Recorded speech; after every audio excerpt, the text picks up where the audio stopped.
Ma'am முட்டை வந்து நீங்கள் வாங்கும்போது ஃப்ரெஷ்ஷான எக்காக மேக்ஸிமம் பார்த்து வாங்கிக்கணும். ஸோ கடையில் போய் கேட்டால் இன்னைக்கு உள்ள எக் தான் சொல்லுவாங்க. ஸோ அதை நம்ம வாங்கிட்டு வந்து நம்ம தான் டெஸ்ட் பண்ணிக்கணும். ஸோ எப்படி டெஸ்ட் பண்ணுறதுன்னு பார்க்குறேன். முட்டையை வந்து ஸ்டாக் பண்ணணும். ஒரு முட்டை மேலே இன்னொரு முட்டையை நம்ம ஸ்டாக் பண்ணணும். ஸோ ஸ்டாக் பண்ணும்போது நம்ம கையில் வந்து இப்படி ஸ்டாக் பண்ணிக்கணும்.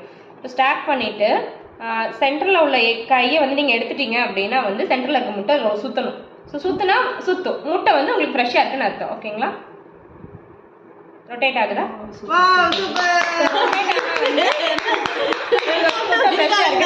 ஓகேங்களா? அடுத்து மேடம் கைத்து மேலே நடக்க போறாங்க.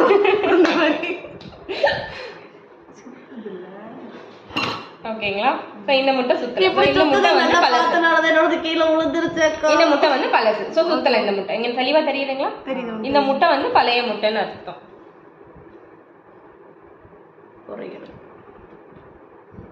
மூணு முட்டையுமே நீங்கள் தாராளமாக வச்சு ஒன்று மேலே ஒன்று ஸ்டாக் பண்ணி பார்த்துக்கலாம். ஸோ எந்த முட்டை ஃப்ரெஷ்ஷாக இருக்குது, எந்த முட்டை வந்து பழசுன்னு நீங்கள் தாராளமாக கற்றுக்கலாம்.